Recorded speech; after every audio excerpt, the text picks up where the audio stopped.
अस्सलाम वालेकुम।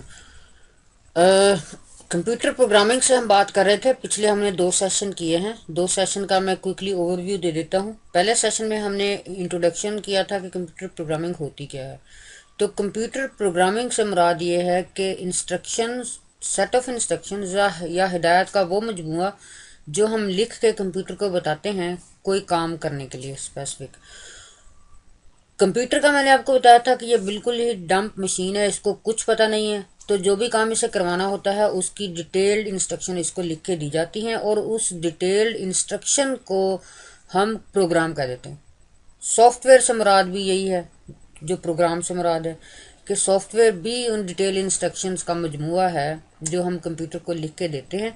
जब वो सॉफ्टवेयर हम के कंप्यूटर पे इंस्टॉल कर लेते हैं, जब उसको रन करते हैं तो वो सारी इंस्ट्रक्शन जो हैं वो कंप्यूटर लोड करता है। फिर उनमें से एक एक इंस्ट्रक्शन को प्रोसेसर के थ्रू एग्जीक्यूट करता है। तो जो रिजल्ट हमें मिलना होता है प्रोग्राम में वो हमें उन इंस्ट्रक्शन के एग्जीक्यूट होने के बाद मिल जाता है।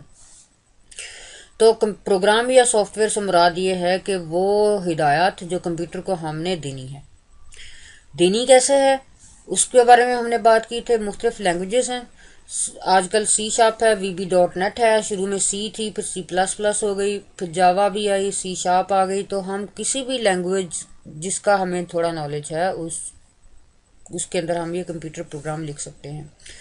कंप्यूटर प्रोग्राम लिखने के बाद हम कंपाइलर से कंपाइल करवा के मशीन लैंग्वेज में एप्लीकेशन या एग्जीक्यूटेबल फाइल बना लेते हैं। वो एग्जीक्यूटेबल फाइल जो वो एक्चुअली फाइल रन होती है और इंस्ट्रक्शन कंप्यूटर एग्जीक्यूट करता है। तो कंपाइलर का मकसद ये होता है कि हाई लेवल लैंग्वेज, वो लैंग्वेज जिसमें हम प्रोग्राम के लिए इंस्ट्रक्शन लिखते हैं, उसको वेरीफाई करता है, उसका सिंटैक्स चेक करता है। जब वो सारा कुछ ठीक होता है, रूल्स के मुताबिक होता है, उस लैंग्वेज के रूल्स के मुताबिक होता है, तो वो मशीन लैंग्वेज में कन्वर्ट करता है। मशीन लैंग्वेज में कन्वर्ट हम इसलिए करवाते हैं कि कंप्यूटर उन इंस्ट्रक्शन को डायरेक्टली एग्जीक्यूट करवा सके।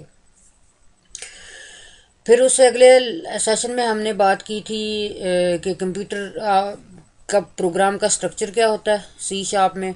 तो C# में प्रोग्राम का स्ट्रक्चर ये होता है कि नेम स्पेस होती है। नेम स्पेस के अंदर हम अपनी क्लासेस बना सकते हैं, क्लासेस के अंदर हम फंक्शंस लिख सकते हैं, फंक्शंस के अंदर हम एक्चुअल इंस्ट्रक्शन जो है ना जो कंप्यूटर एग्जीक्यूट करता है वो लिखते हैं।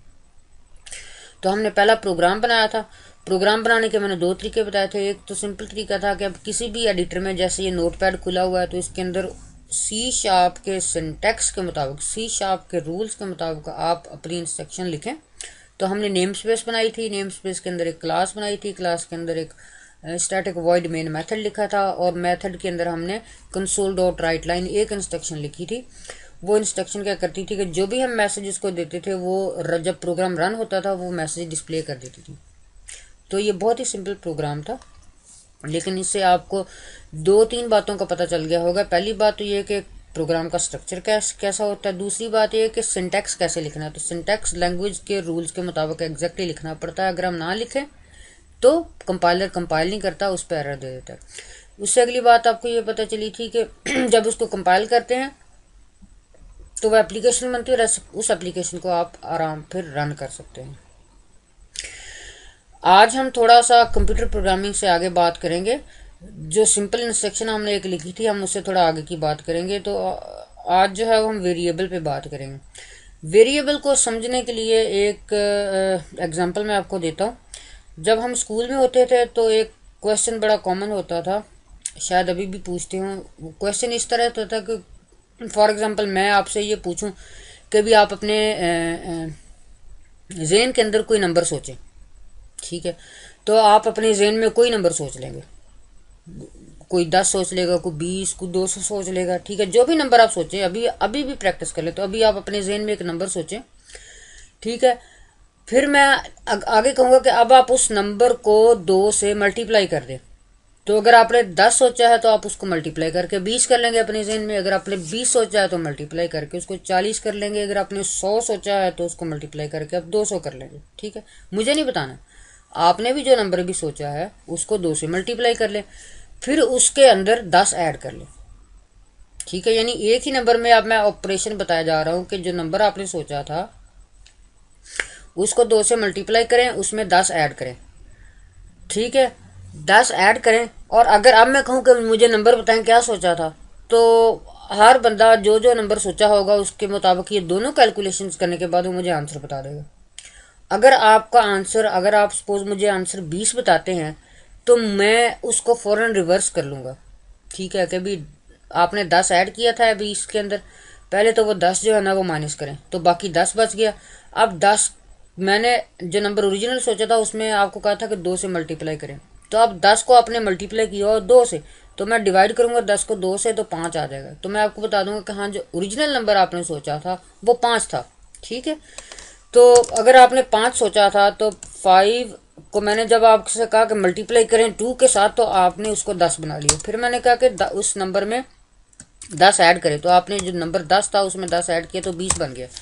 फिर जब आपने मुझे तो फिर जब आपने मुझे 20 बताया तो मैंने रिवर्स ऑपरेशन करके आपको आपका ओरिजिनल नंबर बता दिया। ठीक है, तो ये कोई खास बहुत बड़ा ट्रिक नहीं है, लेकिन यहाँ पे समझने वाली बात यह है कि जब मैंने आपको पहले कहा कि अपने जेन में एक नंबर सोचे, तो आपने अपने जेन के अंदर एक मेमोरी में किसी खास लोकेशन पे एक जगह रिजर्व कर ली। ठीक है, अब वो जगह रिजर्व करके आपने खुद सोचा कि भी अच्छा ठीक है, मैं नंबर जो सोच रहा हूँ वो 5 है या 10 है या 20, जो भी नंबर है आपका, आपने वो नंबर अपनी अपने ब्रेन के अंदर उस मेमोरी लोकेशन पे सेव कर लिया। फिर मैंने चंद सेकंड के बाद अगला क्वेश्चन आपको अगली बात बताई कि भी आप उस नंबर को 2 से मल्टीप्लाई करें। तो आपने जो नंबर सोचा था 10 या 5, उसको 2 से मल्टीप्लाई किया। 2 से मल्टीप्लाई करने के बाद, यानी 2 से मल्टीप्लाई करना एक ऑपरेशन है जिसने आपके पहले नंबर की जो वैल्यू चेंज की, तो अब आपने उसको 5 को 2 से मल्टीप्लाई करके 10 कर लिया, और 10 को भी फिर आपने जेन में अपनी मेमोरी में कहीं ना कहीं सेव किया। ठीक है, नॉर्मली आपने उसी जगह सेव किया जहाँ पे पहले 5 सोचा हुआ था। फिर मैंने अगला ऑपरेशन बताया कि इसमें 10 ऐड करो, आपने उसमें वो 5 से 10 बन गया था, 10 में 10 आपने ऐड किया तो 20 बन गया। अब 20 भी आपने अपने जेन में मेमोरी में कहीं रखा हुआ है। जब मैंने पूछा नंबर क्या आया, तो आपने अपने जेन से जहां पे आपने कैलकुलेट करके रखा हुआ था उसको रिकॉल किया, रिकॉल करके मुझे बता दिया कि मेरा आंसर 20 है।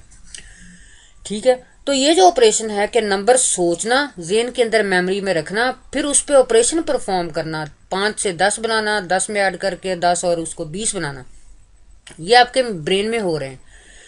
तो कंप्यूटर में ऐसे काम जब हम करवाने होते हैं तो एग्जैक्टली हम यही टेक्निक यूज करते हैं।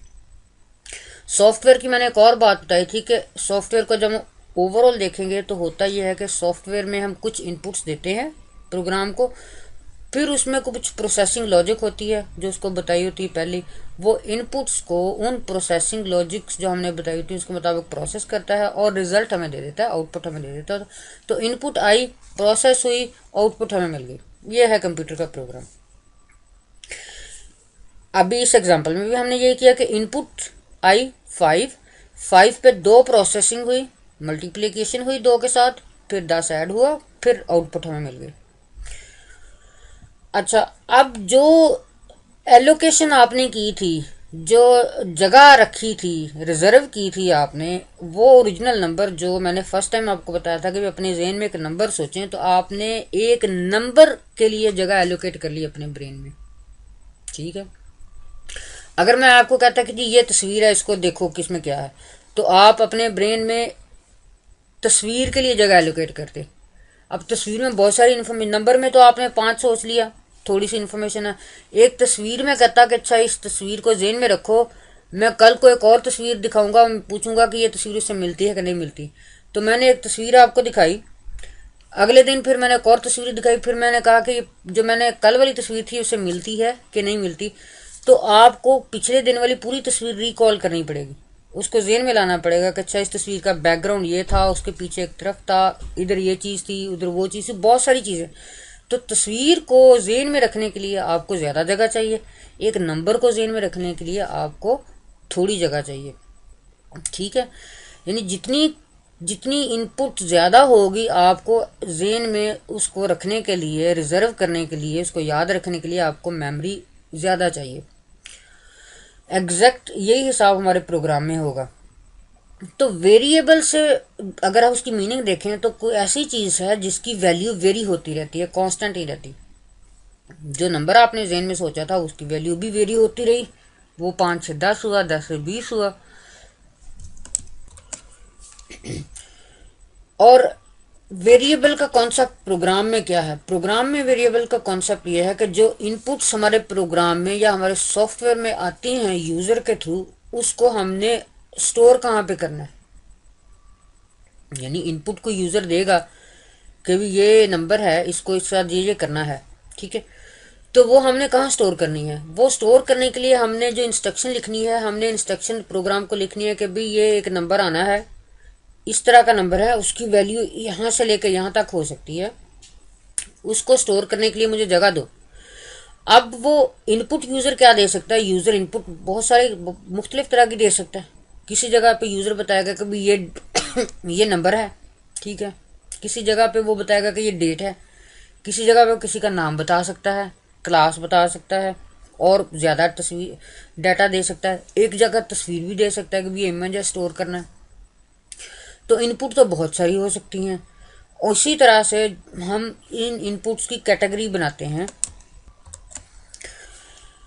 तो इनपुट्स की मुख्तलिफ कैटेगरी के लिहाज से हमें वेरिएबल जो है ना वो भी मुख्तलिफ तरह के लेने पड़ रहे हैं। वेरिएबल की इसको कहते हैं कि वेरिएबल की कैटेगरी या वेरिएबल की टाइप क्या है। कुछ वेरिएबल ऐसे होते हैं जिनमें हम नंबर स्टोर कर सकते हैं। कुछ वेरिएबल ऐसे होते हैं जिसमें हम डेट स्टोर कर सकते हैं, यानी कंप्यूटर डेट जो होती है या नॉर्मल डेट के, ये मंथ, ये ईयर, ये डे, ये वाला आवर, ये वाला मिनट, ये और ये वाला सेकंड, ये पूरी इन्फॉर्मेशन एक डेट के फॉर्मेट में सेव कर सकते हैं। कुछ नंबर ऐसे होते हैं जिसमें हम अल्फा न्यूमेरिक दोनों चीज़ें स्टोर कर सकते हैं। कैरेक्टर स्टोर कर सकते हैं, ठीक है, या बहुत बड़ा टेक्स्ट स्टोर कर सकते हैं। अगर हमने किसी का एड्रेस पूरा स्टोर करना है तो उसमें नंबर भी आएंगे, यानी डिजिट भी आएंगे, और दूसरे अल्फा कैरेक्टर्स भी आएंगे, ठीक है। 12 ABC road, city, this this this, तो उसमें 1 2 3 0 to 9 भी आ सकते हैं, ABC भी आ सकता है, और फिर लोअर केस अपर केस भी आ सकते हैं। तो उसकी टाइप फ़र्क होगी। अगर हमने किसी जगह पे अमाउंट सेव करनी है कि इस बंदे की सैलरी इतनी है, तो ज़ाहिर है सैलरी जो है उसमें ABC तो नहीं आएगी, कोई नंबर आएगा और साथ में उसकी करेंसी साइन आएगा कि भी ये रुपीज़ में है, डॉलर में है, या पाउंड में है। तो इस तरह से हम वेरिएबल किस तरह की इंफॉर्मेशन हमने स्टोर करनी है उसकी टाइप के लिहाज से हम वेरिएबल जो है डिक्लेयर करेंगे। फिर यूजर से वैल्यू लेकर उस वेरिएबल में स्टोर करेंगे। फिर हम उसके ऊपर ऑपरेशंस परफॉर्म कर सकते हैं। ऑपरेशंस परफॉर्म करके फिर हम उसको आउटपुट दे सकते हैं। तो C#, हर लैंग्वेज के अंदर वेरिएबल की बहुत सारी टाइप्स होती हैं कि एक इंटीजर टाइप है, एक अगर इंटीजर की एक ख़ास रेंज है, फिर एक डबल है, अगर आपने बड़ा नंबर लेना है तो डबल, या फ्लोट रियल टाइम पे नंबर लेना है डेसिमल के साथ कि 2.32, उसके लिए एक और टाइप है। अगर आपने ट्रू या फॉल्स स्टोर करना है कि भी सिंपल बुलियन वैल्यू है, ट्रू फॉल्स फ्लैग स्टोर करने हैं, तो उसके लिए एक बुलियन टाइप होती है। डेट टाइम के लिए डेट टाइम स्टोर करने की वैल्यू होती है। अगर आपने एक करेक्टर स्टोर करना है, A या B या C या 0 या 1, तो वो एक करेक्टर टाइप होती है। अगर आपने लंबा टेक्स्ट स्टोर करना है, जैसे मैंने एग्जांपल दी थी, पूरा एड्रेस किसी का स्टोर करना है, तो फिर उसके लिए स्ट्रिंग टाइप होती है। उसमें आप कुछ भी टाइप करके स्टोर कर सकते हैं।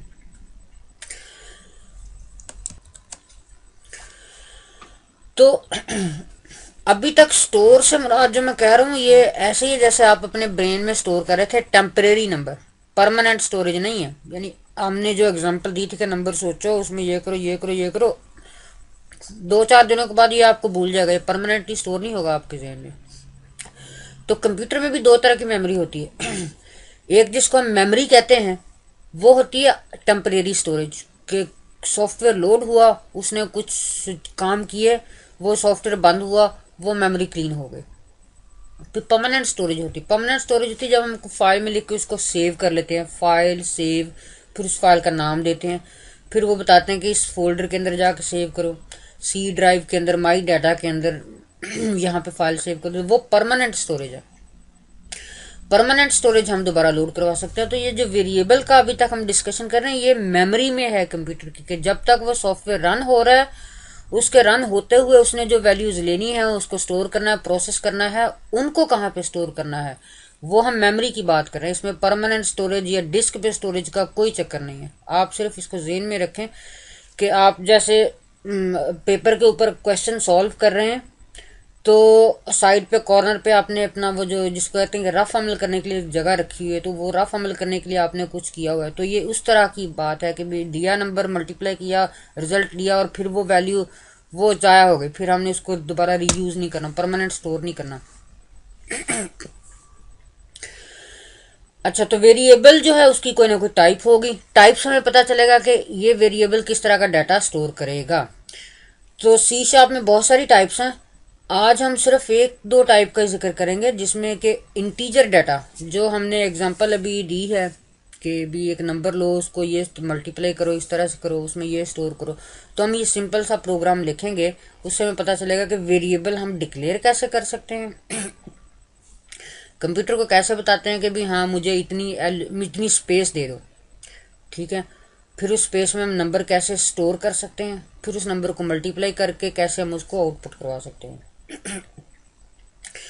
अब जो इसमें कॉन्सेप्ट एक और समझने वाला है कि हर वेरिएबल की जो टाइप फर्क होगी तो उसके हिसाब से कंप्यूटर उसको मेमोरी भी फर्क देनी है। हमने एक छोटा नंबर स्टोर करना है, ठीक है, तो उसके लिए जगह थोड़ी चाहिए। एग्जैक्टली वही जो ब्रेन में मैंने एग्जांपल दी थी कि आपने नंबर स्टोर करना है तो थोड़ी जगह पे थोड़ी सी मेमोरी में स्टोर कर लेंगे। एक इमेज स्टोर करना है तो ज़्यादा जगह चाहिए आपको अपने ब्रेन में भी। तो सेम यही कॉन्सेप्ट है कंप्यूटर के अंदर। तो सबसे पहले मैं रन करता हूँ।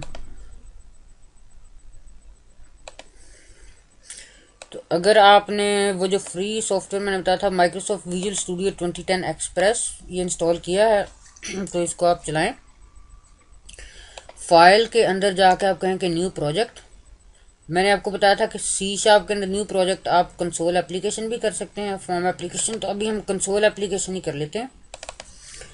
कर देते हैं वेरिएबल एग्जाम्पल, ठीक है जी, कि वेरिएबल डिक्लेरेशन की एग्जाम्पल हम देख रहे हैं कि वेरिएबल के साथ कैसे काम कर सकते हैं। तो जैसे ही हमने इसको कंसोल एप्लीकेशन बनाई तो उसने एक ये नेम स्पेस बनाई वेरिएबल एग्जाम्पल की, उसके अंदर प्रोग्राम की क्लास बना दी और ये मेन मेथड लिख दिया, ठीक है। मेन मेथड के अंदर जो है ना वो हम अपनी इंस्ट्रक्शन लिख सकते हैं। तो सबसे पहले हमने कंप्यूटर को ये बताना है कि भी मुझे एक जगह दे दो जिसमें मैंने नंबर स्टोर करना है। अब नंबर स्टोर करना है या डेट स्टोर करनी है तो ये फर्क होगा। नंबर के लिए फर्क इंस्ट्रक्शन होगी, डेट के लिए फर्क होगी, एड्रेस स्टोर करना है किसी बंदे का तो फर्क इंस्ट्रक्शन होगी। हमने सिर्फ नंबर स्टोर करना है तो हम उसको कह सकते हैं कि भी मुझे इंटीजर टाइप का डाटा स्टोर करना है। टाइप हमने बता दी इंटीजर है। फिर उसके बाद उस नंबर का कोई नाम देना है, जब ताकि हम जब उसको दोबारा उसके कहें कि भी इसके अंदर क्या वैल्यू स्टोर की थी तो हम उस नाम से उसको एक्सेस कर सकें। जैसे मैथ्स में यूजुअली कहते हैं कि जी अज्यूम करो नंबर एक्स है। अगर हम उसी एग्जांपल को दूसरी तरह से कहते हैं, मैं कहता कि भी आप एक नंबर स्टोर करें जो कि एक्स है, उसमें कोई वैल्यू आप रख लें। तो एक्स इक्वल टू, आपने कहा कि एक्स इक्वल टू 5। फिर मैंने कहा कि भी जो एक्स नंबर सोचा है उसको 2 से मल्टीप्लाई कर दो तो उसको 2x कर दो। फिर मैंने कहा 2x प्लस 10 कर दो और मुझे आंसर बता दो। आपने 5 को पहले 2x किया, 10 किया, फिर प्लस 10 किया और मुझे तो नंबर, जैसे हम कहते हैं कि नंबर x है, ठीक है जी। तो जब ये इंस्ट्रक्शन एग्जीक्यूट होगी तो कंप्यूटर क्या करेगा, जो ऑपरेटिंग सिस्टम ने इस प्रोग्राम को, जो वेरिएबल एग्जांपल का प्रोग्राम है, जब रन होगा तो इस इंस्ट्रक्शन के बाद कंप्यूटर इसको 4 बाइट जगह एलोकेट करके दे देगा। हर लैंग्वेज के अंदर हर टाइप के लिए जगह रिजर्व होती है। सी शार्प के अंदर इंटीजर टाइप के लिए कंप्यूटर 4 बाइट एलोकेट करता है। 4 बाइट से मुराद ये है कि उसमें हर बाइट के अंदर 8 बिट्स होती हैं, तो 4 बाइट्स के अंदर 32 बिट्स के अंदर जो है ना नंबर स्टोर करता है वो। तो अब 32 बिट से हम क्लियरली अंदाज़ा लगा सकते हैं कि इसमें कितना बड़ा नंबर स्टोर हो सकता है, छोटे से छोटा कितना स्टोर हो सकता है और बड़े से बड़ा कितना स्टोर हो सकता है। ये मैं अभी बताता हूँ कि हम किस तरह से रेंज चेक करेंगे।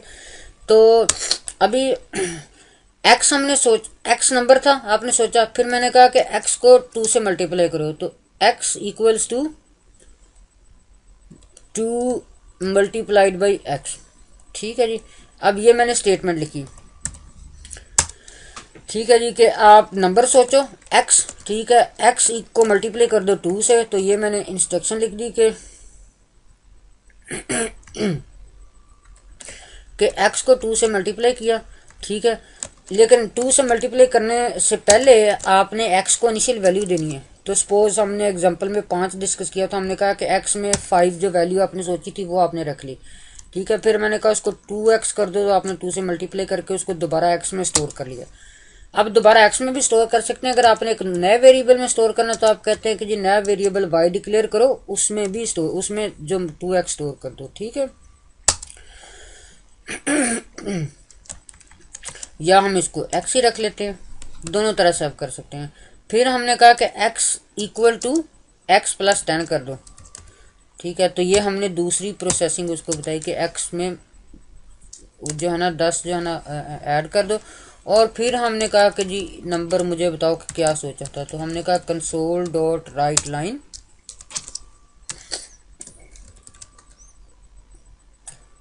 तो इसको हम कह सकते हैं कि 2x प्लस 10 इक्वल्स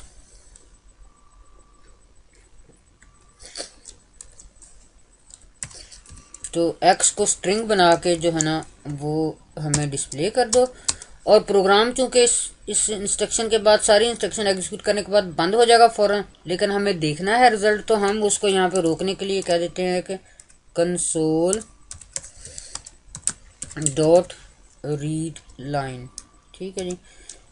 तो रीड लाइन सिर्फ हमने इसलिए लिखा है कि ताकि प्रोग्राम पॉज हो जाए और हम देख सकें कि क्या वैल्यू आई है। तो अगर मैं इसको रन करूं, तो ये प्रोग्राम कंपाइल हुआ और उसके बाद रन हो गया। तो 2x plus 10 is equal to 20, ये वैल्यू हमने उसे कहा था डिस्प्ले कर दो।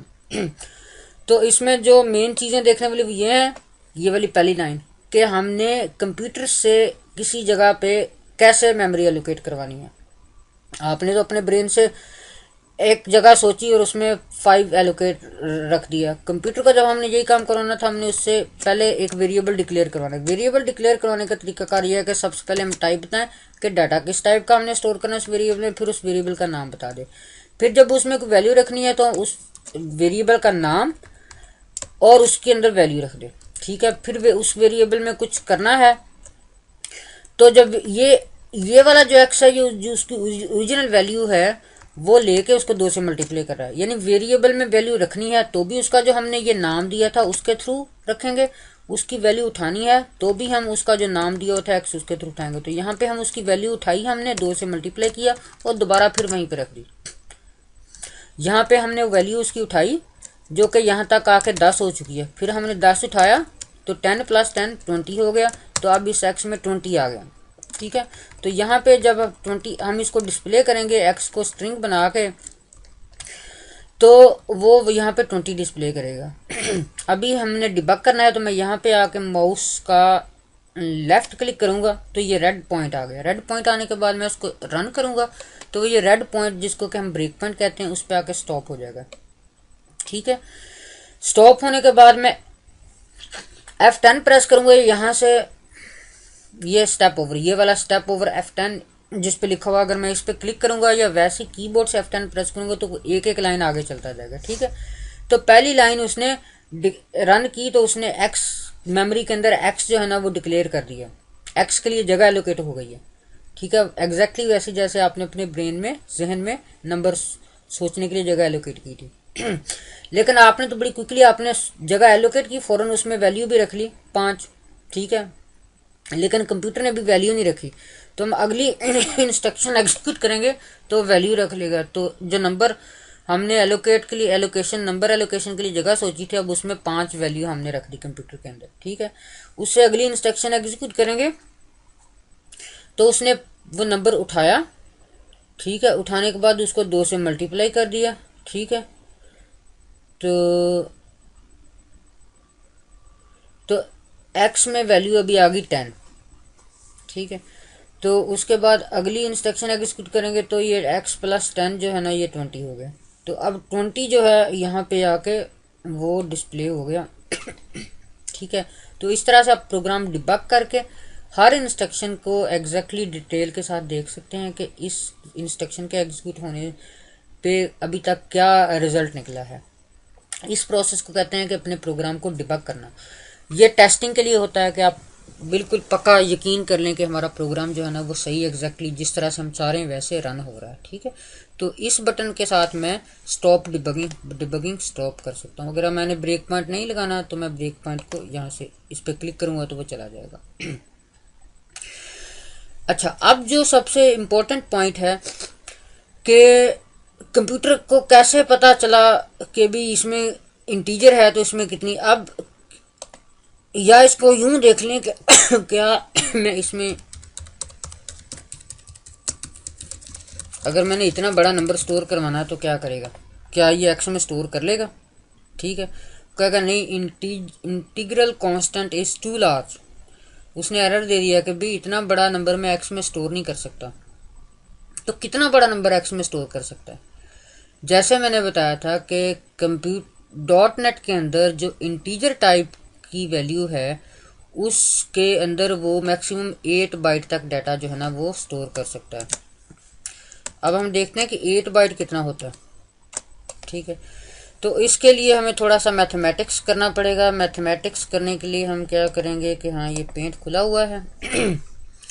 सपोज हमने नंबर स्टोर करना है 25, सपोज हम 25, तो ये मेरा नंबर है 25। ठीक है, अब कंप्यूटर के अंदर आपको पता है 25 तो कुछ नहीं स्टोर होता। कंप्यूटर में एवरीथिंग जो है वो 0110 की लैंग्वेज में स्टोर होती है। तो सबसे पहले हमने 25 को बाइनरी में लेके जाना। ठीक है, तो बाइनरी में लेके जाने का तरीका ये है कि मैथ्स आपने पढ़ा होगा मिडिल क्लासेस में, ये हमें नॉर्मली बता देते हैं कि बाइनरी जो सनाई निज़ाम है उसमें किसी जो डेसिमल निज़ाम है जो नॉर्मली हम यूज़ करते हैं, जो 0 to 9 होता है, फिर 10 to 19 चला जाता है, फिर 20 to 29 तक चला जाता है। तो इसमें 0 to 9 यानी हर 10 के बाद फिर एक अगले वाला बढ़ जाता है और पीछे वाले फिर 0 से आगे चलना शुरू हो जाते हैं। लेकिन हम इस डेसिमल सिस्टम को बाइनरी में इजीली कन्वर्ट कर सकते हैं। तो उसका तरीका यह है कि जो नंबर बाइनरी में कन्वर्ट करना है उसको यहाँ पे लिखें। ठीक है, और 2 के साथ उसको जो है ना डिवाइड करना शुरू करें। तो जब मैं इसको 2 से डिवाइड करूँगा तो ये 12/2 जो होता है वो 24 होता है। ठीक है, तो मैंने 12 यहाँ पे लिखा और जो रिमाइंडर आया कि 12 दूना 24 और एक रिमाइंडर आ गया 25, उस रिमाइंडर को मैंने यहाँ पे लिख दिया। ठीक है, ये मेरा पहला स्टेप हो गया। ठीक है, अगले स्टेप पे मैं फिर 12 को दोबारा 2 से डिवाइड करूँगा। तो 12 को 2 से डिवाइड किया तो जो 6 × 2 जो है ना वो पूरा पूरा चला गया, तो रिमाइंडर आया 0, मैंने 0 यहाँ पे लिख दिया। ठीक है जी, फिर उसके बाद जब तक ये नंबर ये वाली जो 25, 12, 6 ये चलता आ रहा है, ये 2 से बड़ा है तो मैं इसको डिवाइड करता जाऊँगा। तो फिर मैंने 2 से डिवाइड किया 6 को, तो ये 3 × 2 6 होता है, तो रिमाइंडर फिर मेरे पास 0 आ गया। ठीक है, अब मैंने फिर 2 से इसको डिवाइड किया 3 को, तो एक ही दफ़ा गया और रिमाइंडर फिर 1 आ गया। अब जो है ये 1 जो है ये 2 से छोटा है तो अब मज़ीद इसको डिवाइड हम नहीं कर सकते। तो अब बाइनरी जो नंबर बनेगा 25 का वो ये होगा कि अब जितने ये रिमाइंडर्स हैं ना इनको मैंने यहाँ से शुरू करना है। ठीक है, इस तरफ को जाके और फिर यहाँ से इस तरफ को ऊपर को जाना है और इन सब को मैंने उठा लेना। तो ये यहाँ से आएगा 1, ये वाला 1 मैंने उठा लिया। फिर अब इस 1 की बारी आई है तो ये वाला 1 उठा लिया। फिर उसके बाद ये ऊपर को जाना है, ये 0 हैं, 2 0 हैं बेसिकली। तो एक ये 0 है, एक ये 0 है और फिर ऊपर ये 1 आ गया तो 1। तो 25 को जब हम बाइनरी में कन्वर्ट करेंगे तो ये आंसर आएगा 11001। ठीक है, अब बिट्स एंड बाइट्स का अगर आपको आइडिया नहीं है तो बिट होती है एक सिग्नल, या वो ऑन होता है या ऑफ होता है। तो ये वाला पहला पॉइंट है, ये या 0 हो सकता था या 1 हो सकता था। दूसरा फिर 0 या 1 हो सकता था। ठीक है, यहाँ पे 0 है। तीसरे पे 0 या 1 हो सकता था, यहाँ पे 0 है। चौथे पे 1 या 0 हो सकता था तो 1 है। पांचवें पे 1 या 0 हो सकता था तो वो 1 है। तो ये 5 बिट्स हैं। लेकिन कंप्यूटर में आपको पता है 5 बिट्स का कोई कॉन्सेप्ट नहीं है, ये 4 बिट्स का होता है, 4 बिट्स का कॉन्सेप्ट जो है उसको हम वर्ड कह देते हैं, और उसके बाद 8 बिट का जो कॉन्सेप्ट है उसको हम बाइट कह देते हैं। तो अगर हम एक बाइट लें तो ये एक बाइट बनी है 8 बिट्स की, ठीक है जी। तो इसको मैं कह देता हूँ 1 बाइट, ठीक है। अब 25 जो है, अगर मैंने 25 स्टोर करना है तो मुझे कम से कम 5 बिट्स चाहिए, ठीक है। पहली बिट जो है उसकी रेंज 0 to 1 हो सकती है, दूसरी बिट की रेंज जो है ना मैक्सिमम 2 हो सकती है, तीसरी बिट की रेंज जो है वो 4 हो सकती है, पांचवी बिट की रेंज जो है वो 16 हो सकती है, ठीक है।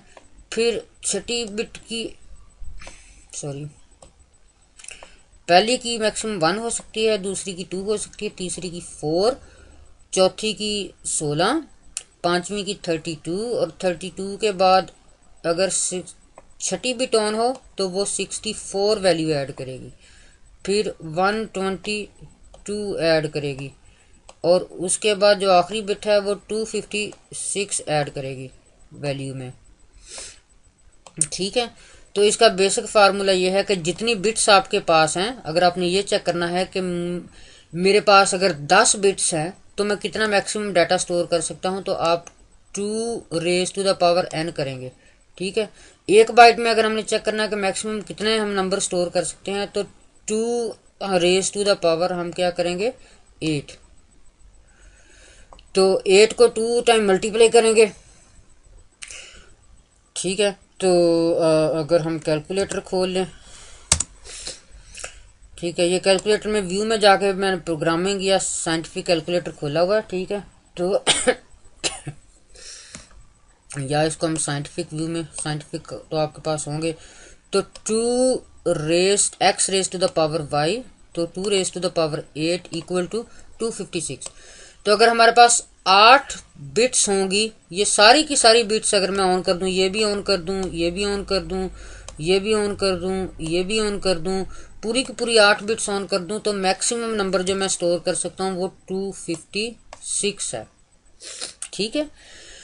अच्छा, अब अगर मेरे पास ये बिट्स मैंने बढ़ा दी हैं, ये मैंने जगह और ले ली है, तो मैंने कहा नहीं मुझे 1 बाइट की बजाय 2 बाइट कर दो, तो 2 बाइट में यहाँ पे कितने आ जाएंगे, 2 बाइट में आ जाएंगे, फिर मैं मेरे पास बिट्स हो जाएंगी 16 2 बाइट के अंदर, क्योंकि 8 बिट्स का 1 बाइट होता है।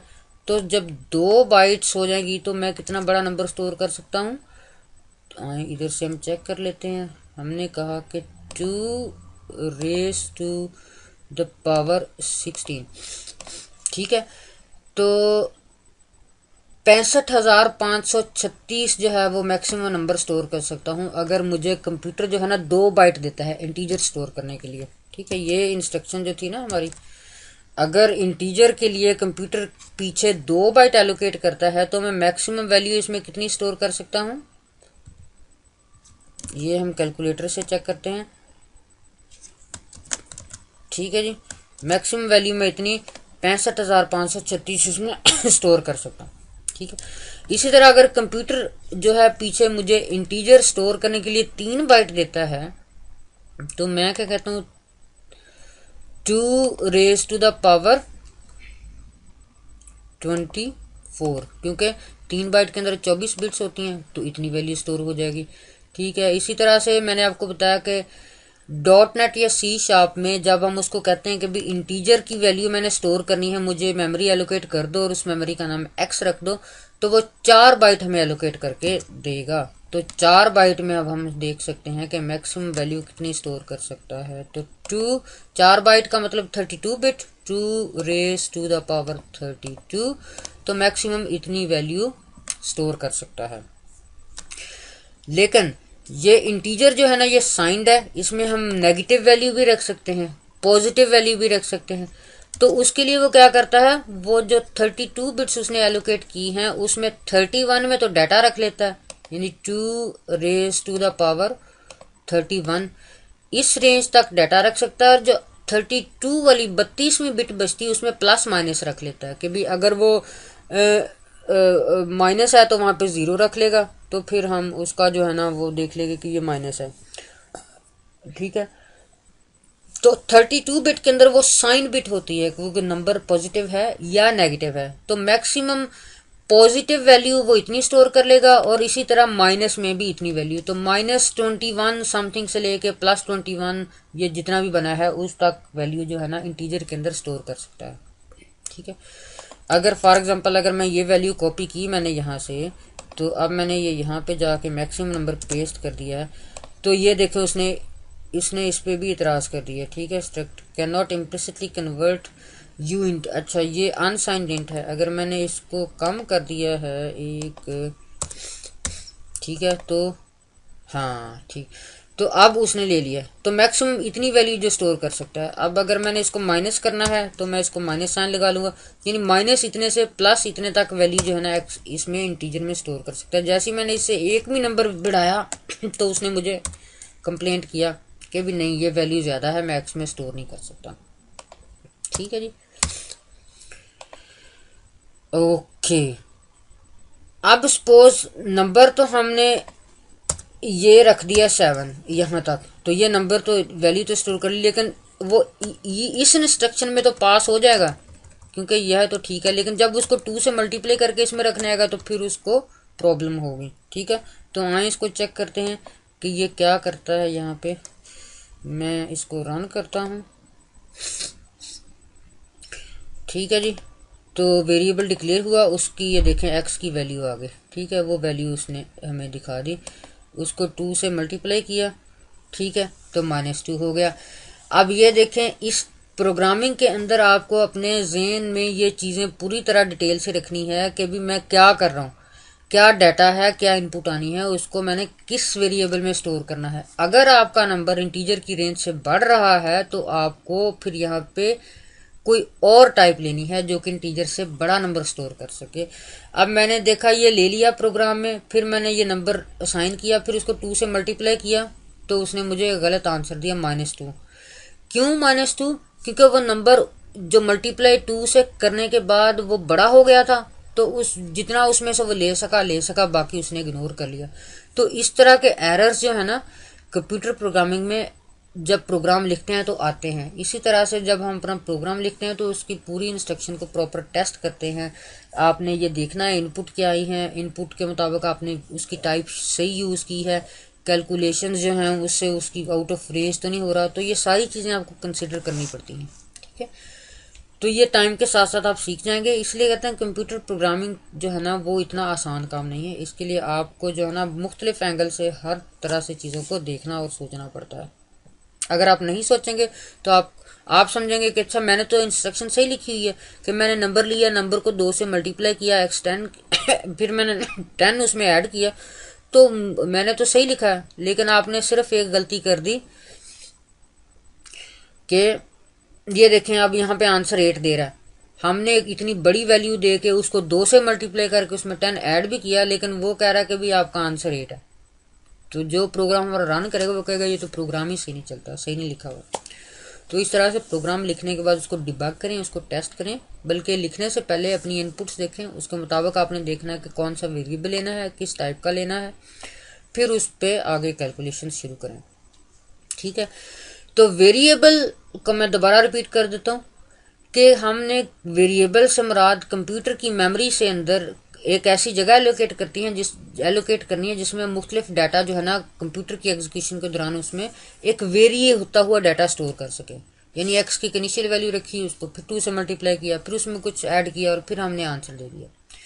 तो वेरी करता हुआ डाटा कंप्यूटर का प्रोग्राम जब एग्जीक्यूट हो रहा होता है उसको मेमोरी में स्टोर करने के लिए जो जगह हमें चाहिए उसको हम कह देते हैं कि जी ये हमने वेरिएबल डिक्लेयर किया।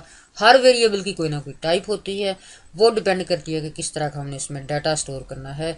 इंटीजर टाइप होती है, ठीक है, फिर रियल और डबल बड़े नंबर्स के लिए यूज़ करते हैं, फिर डेट टाइम होती है एक टाइप, फिर स्ट्रिंग होती है। ठीक है, अगर अब मैं इस प्रोग्राम को बंद करता हूँ और मैं इस सब को क्लियर कर देता हूँ। ठीक है, अब सपोज हमने किसी बंदे का एड्रेस लेना है, तो एड्रेस जो है ना वो n, अगर मैं इंटीजर n के अंदर मैं अगर कोई एड्रेस स्टोर करना चाहूँगा, ठीक है, 120 ABC रोड, तो ये उसमें स्टोर नहीं करेगा। ठीक है, इंटीजर एन के अंदर, वो एरर दे रहा है। ठीक है, एरर क्या दे रहा है कि represents a text as a series of Unicode character can not implicitly convert type string to int, कि भी ये तो जो डाटा है ये इंटीजर है ही नहीं, इसको मैं इंटीजर में स्टोर नहीं कर सकता। तो इस तरह के डाटा को स्टोर करने के लिए एक और टाइप दी है स्ट्रिंग। ठीक है, तो स्ट्रिंग हमने बताया कि हमें स्ट्रिंग टाइप का डाटा स्टोर करना है। ठीक है, वेरिएबल जो है उसको हमको मीनिंगफुल नाम दे सकते, ये वेरिएबल का नाम आप मीनिंगफुल नाम दें, एन एक्स ना रखें, यानी एड्रेस स्टोर करना है तो आप एड्रेस रखें कि भी हमने एड्रेस जो है ना वो स्टोर करना है। ठीक है, तो अब मैंने कहा कि स्ट्रिंग में मैं नंबर, करेक्टर्स और ये सारी चीज़ें उसमें स्टोर करवा सकता हूँ। ठीक है, तो मैंने उसको कहा कि मुझे एक वेरिएबल दे दो स्ट्रिंग, उसमें मैंने एड्रेस रखना, तो उसने वेरिएबल दे दिया। अब मैं यहाँ पे आके कंसोल डॉट राइट लाइन करके जो है ना ये वेरिएबल जो है सीधे का सीधा डिस्प्ले कर सकता हूँ एड्रेस। ठीक है, या इसको मैं एक और तरह से एग्जांपल देता हूँ। मैंने एक वेरिएबल लिया स्ट्रिंग फर्स्ट नेम, ठीक है जी, फिर मैंने एक और वेरिएबल लिया स्ट्रिंग सेकंड नेम। अब मेरे पास दो वेरिएबल हैं, मैं इन दोनों में स्ट्रिंग रख सकता हूँ। फिर मैंने क्या किया, मैंने कहा कि कंसोल डॉट रीड लाइन, बल्कि कंसोल डॉट राइट लाइन, मैंने एक मैसेज दिया यूज़र को कि please enter your first name. ठीक है जी, उसके बाद यूज़र को मैसेज मिलेगा कि enter your first name. User अपना जो है ना वो फर्स्ट नेम एंटर कर टाइप इन करके एंटर प्रेस करेगा, तो जो वैल्यू वो टाइप इन करेगा अगर वो मैंने लेनी है तो मैं यहाँ पे करूँगा कंसोल डॉट रीड लाइन, कि यूज़र ने जो लाइन टाइप इन की है उसको रीड करो, और रीड करने के बाद जो भी उसने टाइप इन किया फर्स्ट नेम में रख दो। ठीक है, उसके बाद मैं यूज़र को दोबारा मैसेज दे दूंगा कि console dot write line please enter your second name. ठीक है जी, अब यूज़र सेकंड नेम एंटर करेगा तो वो वैल्यू जो है कंसोल डॉट रीड लाइन करके मैं वैल्यू यूज़र से ले लूँगा जो उसने टाइप की है, और लेने के बाद मैं यहाँ पे सेकंड नेम का जो वेरिएबल है उसमें स्टोर करवा दूंगा। ठीक है, यहाँ तक इन वेरिएबल्स के अंदर कोई डाटा हमने नहीं रखा था। यहाँ पे आके हमने फर्स्ट नेम के अंदर जो यूज़र ने टाइप इन किया था स्क्रीन के ऊपर वो रख दिया यहाँ पे, फिर दूसरा जो इनपुट दी वो टाइप इन कर दी। तो फिर हम एक और वेरिएबल ले लेते हैं यहाँ पे स्ट्रिंग टाइप का, कि स्ट्रिंग फुल नेम। अब हमने दोनों नेम्स को आपस में जोड़ना है, तो मैं कह देता हूँ कि first name plus second name. ठीक है, और ये दोनों के दरम्यान अगर हमने स्पेस भी डालनी है तो मैं यहाँ पे एक और प्लस करके यहाँ पे स्पेस खुद डाल देता हूँ, क्योंकि फर्स्ट नेम लो फिर एक स्पेस ऐड करो उसमें और फिर सेकंड नेम ऐड कर दो। ठीक है, फिर हमने यूज़र को बताना है तो हम कह देते हैं console dot write line, right line से यूज़र को आउटपुट दे सकते हैं। तो हम यहाँ पे दे सकते हैं कि योर कंप्लीट नेम इज़, ठीक है, फिर हम यहाँ पे प्लस फुल नेम, कि फुल नेम जो है ना यूज़र को, और एंड पे वही प्रोग्राम को थोड़ी देर स्टॉप करने के लिए हम फिर रीड लाइन लिख देंगे कि यूज़र जब तक कुछ टाइप इन नहीं करेगा हम प्रोग्राम को बंद नहीं होने देंगे। ठीक है, अब ये इसको मैं रन करूँगा, मैं यहाँ पे आया, मैंने इसको रन किया। ठीक है, मुझे ब्रेक पॉइंट नहीं चाहिए, मैंने ब्रेक पॉइंट ख़त्म किया और फिर रन का प्रेस कर दिया। तो ये देखें ये प्रोग्राम रन हुआ, उसने कहा please enter your first name, तो मैंने लिख दिया अगर अहमद। ठीक है, तो फिर उसने कहा एंटर योर सेकंड नेम, मैंने सेकंड नेम एंटर करके दिया, तो उसने कहा your complete name is Ahmed Shahzad. ठीक है, फिर मैंने एंटर प्रेस किया तो उसने प्रोग्राम जो है ना वो कंप्लीट कर लिया। तो इस टाइम पे देखें मैंने कोई नंबर या इंटीजर स्टोर नहीं करने थे, मैंने टेक्स्ट स्टोर करनी थी, तो मैंने वेरिएबल लिया स्ट्रिंग टाइप का। ठीक है, अब ये तो स्ट्रिंग टाइप होगी, स्ट्रिंग टाइप वेरिएबल को इसको मैंने कनकैटिनेट या ऐड कर दिया, बीच में स्पेस भी ऐड कर सकता हूँ। नंबर में हम ना स्पेस ऐड कर सकते हैं ना ABC ना कुछ, नंबर में नंबर ही ऐड कर सकते हैं, तो ये चीज़ें आपको पता होनी चाहिए। ठीक है, फिर मैं यहाँ पे एक और एग्जांपल लेता हूँ। अब सपोज कह देते हैं कि हमने डेट देखनी है, तो डेट टाइम का वेरिएबल ले सकता हूँ, टुडेज डेट। ठीक है जी, या हाँ ठीक है। अब मैंने वेरिएबल ले लिया टुडेज डेट के, आज की मैंने डेट स्टेट करनी है कि आज डेट क्या है, तो टुडेज डेट का वेरिएबल डिक्लेयर किया। फिर मैंने उसमें आज की वैल्यू डालनी है, तो आज की वैल्यू डालने के लिए एक फंक्शन है डेट टाइम डॉट नो। तो डेट टाइम डॉट नो किया मैंने, तो उसने जो आज की डेट है वो इस वेरिएबल में उसकी वैल्यू रख दी। ठीक है, अब मैं यूजर से कहता हूँ कि कंसोल डॉट राइट लाइन। ठीक है, हम यूजर से please enter your please enter. ठीक है, यह हम कह देते हैं please tell me how old are you. ठीक है जी, तो हाउ ओल्ड आर यू। ठीक है, हम यूज़र से पूछ लेते हैं कि एंटर करें कि हाउ ओल्ड आर यू। अच्छा, अब वो यूज़र बताएगा कि मैं इतने साल ओल्ड हूँ, तो हम उसको रीड कर लेते हैं, रीड लाइन। रीड लाइन के बाद हम जो स्ट्रिंग है कि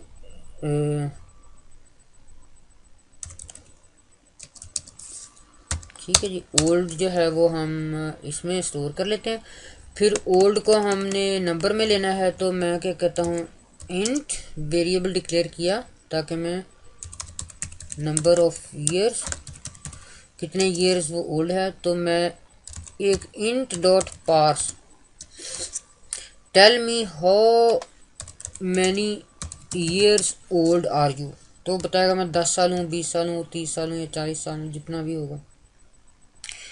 ठीक है, तो मैंने ओल्ड को इंटीजर में, ठीक है जी, इंटीजर में मैंने डाल दिया। तो अब वो जो है ना, हमें पता चलेगा इतने साल जो है ना वो ओल्ड है। तो अब हम उसको एग्जैक्ट बता सकते हैं कि आज का ईयर कौन सा है। तो आज का ईयर अगर हमने लेना है तो हम यहाँ से डेट टाइम ले सकते हैं। तो अगर मैं कहूँ कि टुडेज डेट डॉट ईयर, ठीक है, gets a year component of the date. अब टुडेज डेट, अब डेट के अंदर ईयर हो सकता है, मंथ हो सकता है, तो मैंने कहा कि जो टुडेज की डेट का ईयर है ना वो मुझे बताओ, और उसमें से माइनस जो है ना वो नंबर ऑफ ईयर जो वो बंदा ओल्ड है वो उसमें माइनस कर दो, और इसको इसमें रख दो नहीं नहीं नहीं हाँ, अभी जो साल है और उसमें से वो जितना जितनी उसकी एज है वो माइनस करके, तो हम ये कह सकते हैं int year user was born, कि यूज़र जो है वो किस साल में पैदा हुआ था। तो हम कह सकते हैं कि आज का जो साल है उसमें से जितनी उसकी एज है वो माइनस कर दो। तो फिर हम उसको यूज़र को बता सकते हैं console dot write line you are,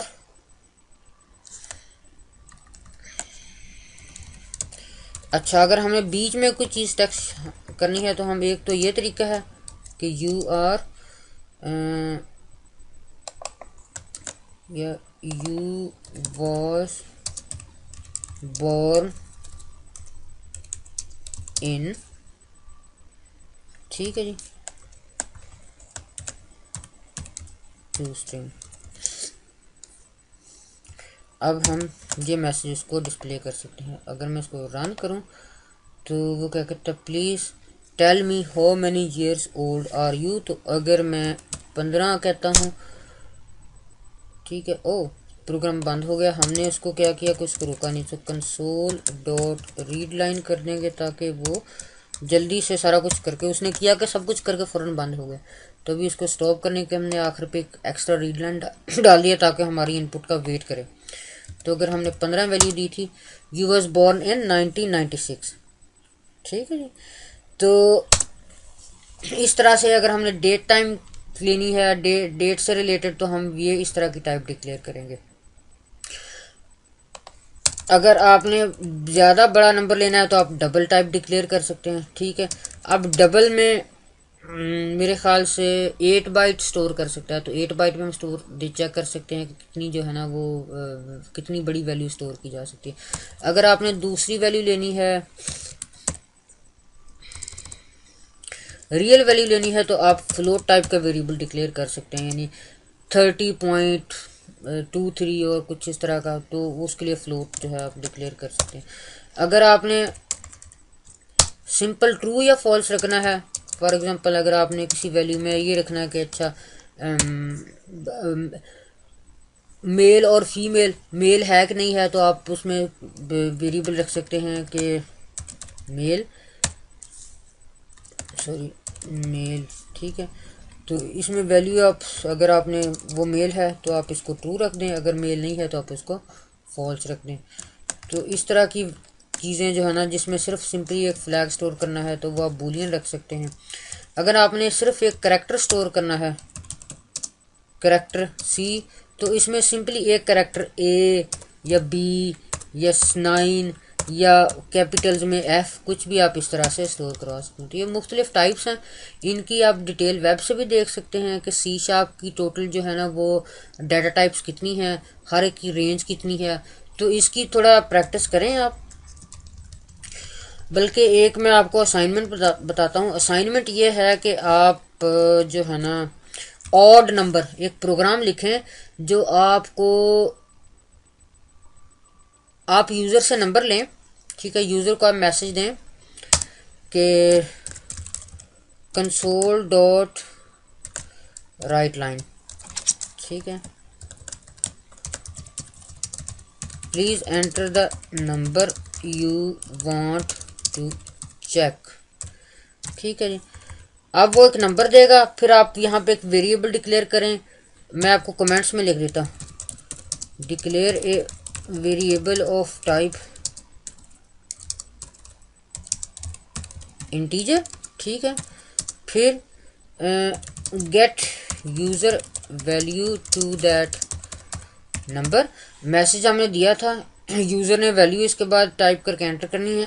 आप वो यूज़र की वैल्यू अपने जो नंबर आपने डिक्लेयर किया है ऊपर, ठीक है, वेरिएबल उसमें लें, और फिर आप नो कैलकुलेट और चेक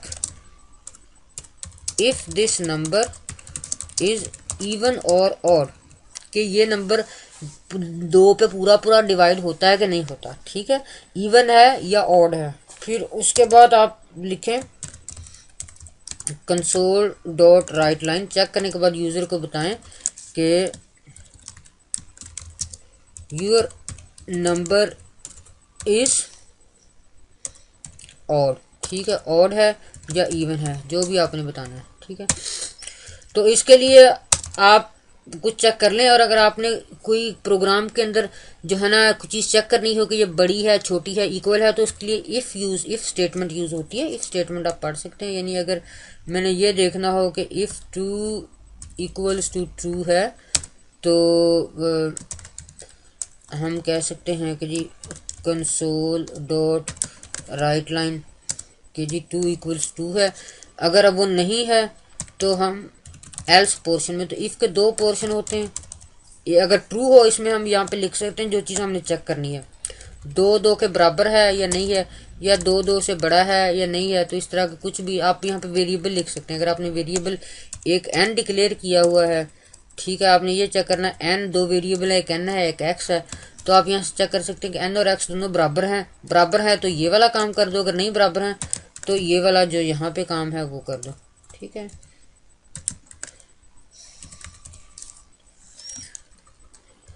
एल्स में अगर तो बराबर होगा तो इफ में आ जाएगा, अगर नहीं बराबर होगा तो एल्स में आ जाएगा, ठीक है। फॉर एग्जांपल 2 इक्वल्स टू 2 है, तो console dot write line 2 is equal to 2, ठीक है। एल्स में कंसोल, एल्स के स्पेलिंग गलत लिखें, ELSE, ठीक है जी, else console dot write line, ठीक है। हम मैसेज दे सकते हैं कि 2 इज़ नॉट इक्वल टू 2, जो कि कभी होने नहीं है, क्योंकि 2 मकसद सिर्फ ये है 2 इक्वल टू 2 मैंने इसलिए लिखा, वैल्यू मैंने हार्ड कोड कर दी है, फिक्स कर दी है, नॉर्मली होती नहीं है। तो हम चेक करते हैं वेरिएबल का नाम कि ये वेरिएबल इसके बराबर है कि नहीं, बड़ा है छोटा है, तो ठीक है। अब आप इस पर सोचें, इफ़ कंडीशन मैंने बता दी, इसमें इफ़ कंडीशन यूज़ होनी है। इफ़ कंडीशन ऐसे लगाते हैं। अगर आपको फिर भी ना समझाए तो आप इंटरनेट से जाके msdn.microsoft.com से इफ़ स्टेटमेंट की जो है ना वो देख लें कैसे यूज़ करते हैं, एग्जाम्पल देख लें कोई। तो नंबर लेना है यूज़र से, नंबर को स्टोर करना है किसी वेरिएबल में, स्टोर करने के बाद उसको चेक करना है कि ये इवन है या ऑड है, फिर उसके मुताबिक यूज़र को मैसेज बताना है। अगर नंबर इवन है तो आप बताएं कि ये नंबर इवन है, अगर ऑड है तो फिर आप यूज़र को बताएं कि ये नंबर ऑड है। तो ये असाइनमेंट करें आप, फिर आपकी थोड़ी और प्रैक्टिस होगी वेरिएबल के साथ और प्रोग्रामिंग के साथ। तो ओके, फिर नेक्स्ट लेसन में मिलते हैं।